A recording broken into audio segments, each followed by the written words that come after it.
Bienvenidos a nuestro podcast Otra Libertad. Estamos aquí otro jueves. Gracias por apoyarnos, por estar con nosotros estos primeros días que hemos tenido una gran respuesta de ustedes. Recuerda darle like, recuerda comentar, déjanos tu comentario aquí abajo sobre qué te parece, qué crees de lo que estamos diciendo, participa del debate. En el día de hoy vamos a hablar sobre el fallecimiento del Papa Francisco. Vamos a tratar de hacer un análisis político sobre su figura, su mensaje, el tipo de reacciones que está viendo sobre su muerte, qué nos dice la existencia de un papa como él, el legado que dejó y esas reacciones que está generando sobre el momento político que está viviendo el mundo, el clima ideológico que podemos ver en la mayor parte de nuestros países. Quédate aquí con nosotros para hacer un análisis de el que consideramos muchos como el papa de los pobres y el más cristiano de los papas. ¿Qué queremos decir con esto? Quédate aquí.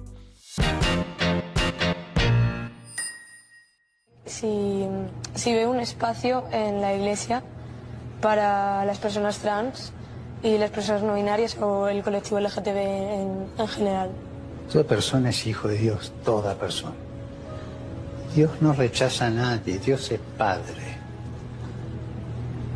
Y yo no tengo derecho a echar a nadie de la iglesia. Más aún, el deber es recibir siempre. La iglesia no puede cerrarle la puerta a nadie, a nadie. ¿Por qué decimos que Jorge Mario Bergoglio, el Papa Francisco, argentino, latinoamericano, ha sido el más cristiano de los papas? Bueno, fundamentalmente porque partimos de lo que, a nuestro entender, y según la mayor parte de la evidencia histórica, fue la figura de Jesús, el fundador del cristianismo, fundador de la iglesia, considerando y analizando su figura desde el punto de vista del contexto político, contexto social, cultural e incluso geopolítico en el que él vivió, en el que vivió. Aquella figura que para muchos es el personaje más importante de la historia, Yeshua ben Yosef, como se le llamaba en la época que vivió, en el idioma que hablaba, arameo, era una figura que, en primer lugar, era un personaje crítico con el contexto político de su época, que estaba caracterizado por unas autoridades de un Sanedrín, de unas autoridades saduceas, betosianas, que dirigían el templo en aquel tiempo en Jerusalén, y que Jesús les acusaba de corruptas, las acusaba de que estaban al servicio del poder de la época imperial en términos de la geopolítica de aquel tiempo, que era el Imperio Romano, que imponían autoridades, imponían una dirección en la tierra en la que vivió Jesús. Por otro lado, Jesús era muy crítico con la devoción por el dinero que tenían muchas de sus autoridades, tanto religiosas como políticas, la primacía que tenía el dinero, que tenía el boato, la pompa y todo lo que aquello implicaba. Jesús, por otro lado, era un personaje que partía desde una visión de un estrato por debajo de lo que era la clase media de aquel tiempo, según historiadores muy importantes, que eran los fariseos, ¿no? Que todos hemos escuchado ese nombre por la Biblia, los relatos bíblicos. Los fariseos eran una especie de clase media. En aquel tiempo, la clase alta vinculada al templo, en el territorio donde vivió Jesús, eran las autoridades saduceas betosianas que acabamos de mencionar, y Jesús frente a eso se situaba fuera de esos dos sectores que él los veía involucrados en todos esos elementos que acabamos de mencionar.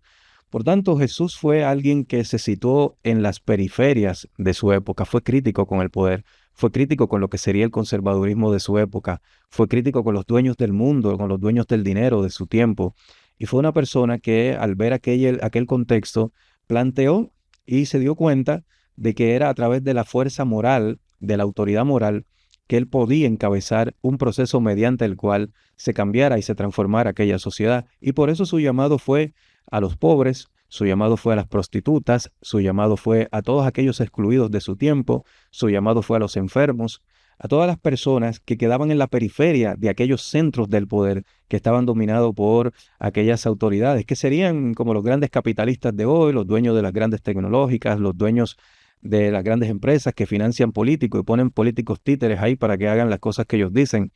Jesús, por tanto, se situó aún afuera de la sociedad y desde ahí vio el perdón, desde ahí habló del amor y de crear otro mundo posible frente a esa situación que se creaba a través de la fuerza moral, porque no tenía ni el dinero ni el poder para enfrentar en otras condiciones a esos poderes de su tiempo. Por lo tanto, coherencia, autoridad moral, el perdón, los que quedaban excluidos y hablar desde el lugar del excluido.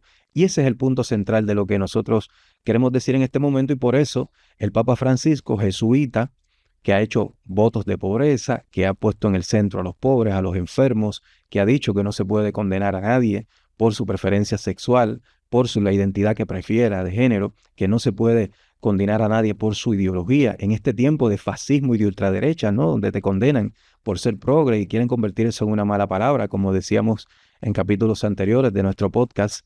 Ese fue el Papa Francisco, el más cristiano de todos los papas, porque habló desde el lugar del que sufre, desde el lugar del pobre, se situó desde un punto de vista de la periferia frente al poder, en esa lógica donde siempre es en términos políticos de análisis del poder, siempre desde la periferia, que uno puede ver aquellos sectores, aquellas preferencias, aquellas identidades, aquellas opciones, aquellas ideas que el poder deja fuera, es situándote en la periferia, donde se ve lo que deja fuera. Por tanto, aquellos que siempre controlan el poder en una sociedad, poder político, poder económico y poder ideológico. Jesús se situó fuera de eso en su época. Y por eso el Papa Francisco, que ha tratado de emularlo, lo trató de hacer en su papado, es el más cristiano de los papas. Y es el que más ha traído, por lo menos de los papas conocidos o del último tiempo, al centro del debate de las sociedades de hoy, especialmente en esta sociedad que camina hacia al fascismo, a la ultraderecha. Ha puesto en el centro aquellas cosas que Jesús puso en el centro en su época: perdonar, la primacía de los pobres, crítica a la avaricia, crítica al capitalismo depredador, crítica a los poderosos, hablar por los palestinos, que son hoy el pueblo más golpeado que hay ahora mismo en el mundo, hablar a favor de los migrantes, trato humano para los migrantes, respeto a los migrantes.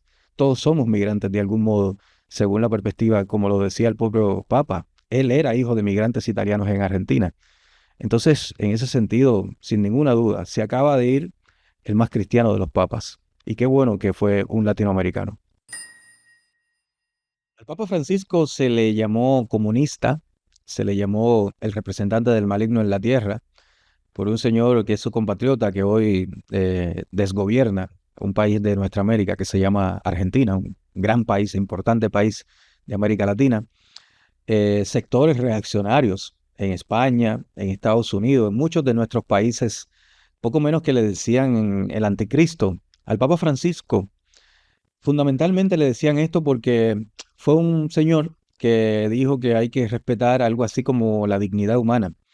Y yo creo que esto es muy relevante y que es menester que lo podamos analizar, pensar, reflexionar, traerlo a discusión, de que estamos en un mundo donde han avanzado y penetrado tanto las ideas conservadoras, ultraconservadoras, que es distinto a ideas conservadoras. Conservadurismo es muy legítimo, pero las ideas ultraconservadoras, las ideas reaccionarias, directamente fascistas, neonazis, ¿no? Hemos visto todos los saludos nazis por ahí que se hacen ahora, ¿no? O saludos romanos, según dicen ellos, que no tienen nada que ver con los nazis. Eso ha avanzado tanto en el mundo de hoy que decir cosas tan de sentido común como que hay que respetar la dignidad humana, como que a un migrante hay que darle un trato decente, como que a una persona no se la pueda condenar por su preferencia sexual, como que hay que priorizar a los pobres, a los que menos tienen. Todo eso te convierte en comunista en el mundo de hoy. Y en este mundo de las redes sociales, de los algoritmos que favorecen los mensajes de ultraderecha, te convierte en objeto de condena, de cancelación, te coloca en un lugar donde constantemente, como hemos explicado aquí, tienes que estar explicándote, tienes que estar diciendo, no, no, no, que yo no soy comunista. Porque del anticomunismo, como nos muestra la historia, solo surge el fascismo. Y en este tiempo que vivimos hoy, donde los partidos comunistas, las opciones comunistas, en la casi totalidad de las sociedades del mundo no tienen ninguna opción política, pero que aún así se enfatiza el anticomunismo en todos nuestros países, comunicadores, la mayoría de ellos charlatanes reaccionarios. Hoy cualquier charlatán, si es reaccionario, se viraliza y se le da un micrófono. Están por ahí, ¿no?, proclamando el anticomunismo, que todo lo que parezca de izquierda es comunista, incluido el Papa. Y eso no habla sino de cómo, ya decíamos, se han ido penetrando, posicionando estas ideas. Lo peligroso que es el tiempo presente, donde si uno defiende la dignidad, si uno dice que se respete a la gente, te convierten en un comunista. y con eso te sacan por lo menos de la mitad de la población de la posibilidad de tener alcance con esa gente, porque como funciona la dinámica de comunicación de hoy, que hemos hablado de eso, si a ti se te coloca una etiqueta de esta y quedas frente al oyente, ante la persona, ante los circuitos digitales, los mecanismos de interacción, quedas como un comunista, pues la gente simplemente ya no te escucha. Y así había un montón de gente en el mundo de que en la medida de que se había creado este marco mental y se había posicionado a nivel digital, a nivel de la comunicación convencional, de que el Papa Francisco era un comunista, pues simplemente ya no lo escuchaban. Porque ¿para qué escuchar al anticristo, verdad? ¿Para qué escuchar a aquel que quiere que normalizar lo gay, normalizar a la gente negra? Imagínense, la gente negra, ¿cómo se puede normalizar eso? Aquel que quería normalizar a los pobres, ¿verdad? Wow, qué miedo. Los pobres, hay que tenerle miedo a eso, a un pobre, ¿no? A un migrante que llegue a Estados Unidos, como que sea un invasor, como dice Donald Trump. Todo eso te convierte hoy día, por tanto, en un objeto de miedo, de que no hay que escucharte. Y entonces que el Papa Francisco se les haya calificado comunista, un señor que está bastante lejos de eso, es una contradicción en sus términos. Cualquiera que sea mínimamente serio sabe que no es posible enunciar tal cosa como el comunismo desde una poltrona, desde una posición como la que él estaba de papa de una iglesia que es una institución constitutivamente conservadora, tradicional. Él simplemente era alguien que, como dijimos, estaba hablando del mensaje auténtico cristiano, estaba también desde ahí hablando de la dignidad humana.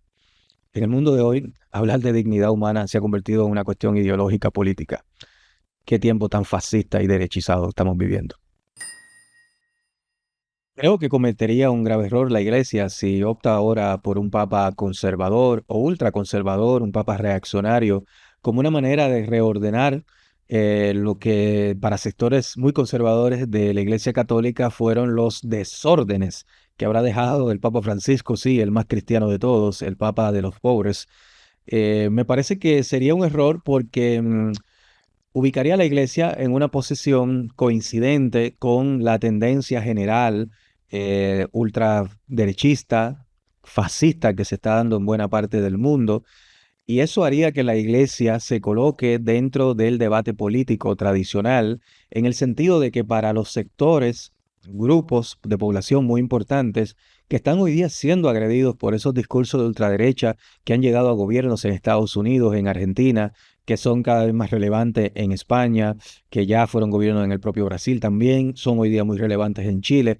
Ese tradicionalismo muy reactivo, ese tradicionalismo que incluso tiene tintes racistas, de reordenar la sociedad y que cada quien esté en su sitio, el negro en su sitio, el blanco en su sitio, la gente de bien en su sitio. Yo creo que la iglesia se colocaría en una posición donde los sectores agredidos por esos discursos, que cada vez están siendo más, que por lo menos tienden a ser cerca de un poco más del 50% en los países, cuando uno lo ve desde el punto de vista del voto. Para esas personas, que en promedio son un 50% en la mayoría de los países, agredidas y que rechazan mucho esos discursos de ultraderecha, para esas personas la iglesia sería un objeto de rechazo y formaría parte de lo que sienten los agrede. Por tanto, colocaría a la iglesia en una posición políticamente donde perdería ese elemento de lo que diría por lo menos, por ejemplo, un Walter Bagehot, ese gran teórico, pensador británico que hablaba de la diferencia entre el gobierno monárquico y el gobierno ejecutivo. Él decía el gobierno monárquico se sitúa como un afuera de la lucha política y por eso puede permanecer mucho más en el tiempo.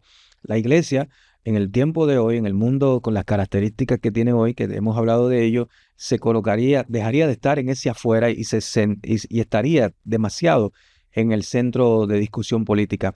Esto tiene otra clave, que es que en ese sentido la iglesia se situaría por fuera de lo que es la visión, la mirada de sectores jóvenes, de sectores que están buscando una alternativa frente a la hegemonía que se ha venido construyendo desde un punto de vista neoliberal, ultraderechista. La iglesia se cerraría puertas a sí misma con un papa hoy conservador que no entienda esas claves, que no pueda situarla en esa posición frente a los sectores que acabamos de mencionar. Por tanto, creemos que sería un grave error que la iglesia trate de hacer un reordenamiento sobre un mundo cada vez más difícil de reordenar y que al final las ultraderechas lo que están dando, muchas de ellas son manotazos de ahogado frente a un mundo cambiante, frente a un mundo donde ya muchas de sus ideas o de las ideas extremadamente tradicionales que representan cada vez tienen más respuestas en muchas partes de la sociedad y que lo que tratan es de manera desesperada, como estamos viendo en muchos países, tratar de reordenar las cosas como estaban en un tiempo pasado que ya no va a volver. La iglesia tiene que ser capaz de dialogar en un sentido más prospectivo, en un sentido más de mayor amplitud, en un sentido de conducción cultural en la sociedad, que no se lo permitiría a un papa conservador que en el encuadre político existente hoy día lo va a ubicar necesariamente dentro de lo que son esas tendencias de ultraderecha rechazadas por lo menos la mitad de las poblaciones, y que por tanto eso implicaría que la iglesia no pueda dialogar con otros sectores como fue uno de los grandes éxitos del Papa Francisco desde el punto de vista político, es que hizo que la iglesia dialogara con sectores que históricamente no dialogara y que en las sociedades de hoy, con las características que tienen, son muy importantes: los sectores diversos, los sectores no europeos, no tradicionales desde el punto de vista de lo que ha sido la iglesia, de hombres blancos, él mismo como latino, con su experiencia trabajando en villas pobres en la Argentina, que eso le daba una concepción de mundo distinta y le permitía llegar a dialogar con otros sectores. Y por eso el centro la primacía que él le dio, fíjense en los viajes que hizo el Papa Francisco, que fueron fundamentalmente a países donde no hay mayoría católica, incluso ni mayoría cristiana siquiera, países asiáticos, países africanos. Un papa conservador que no va a tener esa visión y que se colocaría en ese plano desde el punto de vista del encuadre político actual, le va a impedir a la iglesia tener esos diálogos y esos alcances. Por lo tanto, creemos que sería un grave error. No necesariamente la iglesia tendría que elegir a un papa igual de ideas de avanzada, ideas progresistas como las que tenía Francisco, pero por lo menos uno que le pueda dar continuidad a la capacidad de la iglesia de tener diálogo con esos otros sectores sería mucho más inteligente políticamente hablando que colocar a un ultraconservador para tratar de reordenar algo que ya no se puede, que por eso las ultraderechas, fíjense, nunca logran ser reelectas, siempre pierden los ultraderechistas cuando van a otras elecciones, porque simplemente, entre otras cosas, tratan de reordenar en un sentido reaccionario cosas que ya no son posibles reordenar en este siglo XXI.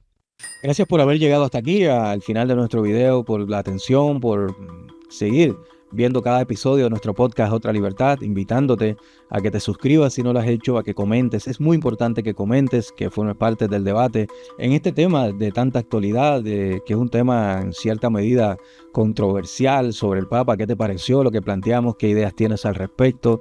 ¿Cuál es tu opinión, tu visión? Déjanos tu opinión para continuar el debate en los comentarios. Y recuerda compartirle esto a todas las personas que tú entiendas que le puede interesar. Es lo que nos permite tener alcance para seguir haciendo este contenido y permanecer en el tiempo. En el próximo episodio de este podcast Otra Libertad vamos a estar hablando sobre los medios libres e independientes. Todo lo que hay de mito en esa de que supuestamente los medios son libres e independientes, sobre todo los medios privados. Vamos a debatir sobre eso y a reflexionar. Nos estaremos viendo en la próxima emisión de nuestro podcast Otra Libertad. Un abrazo.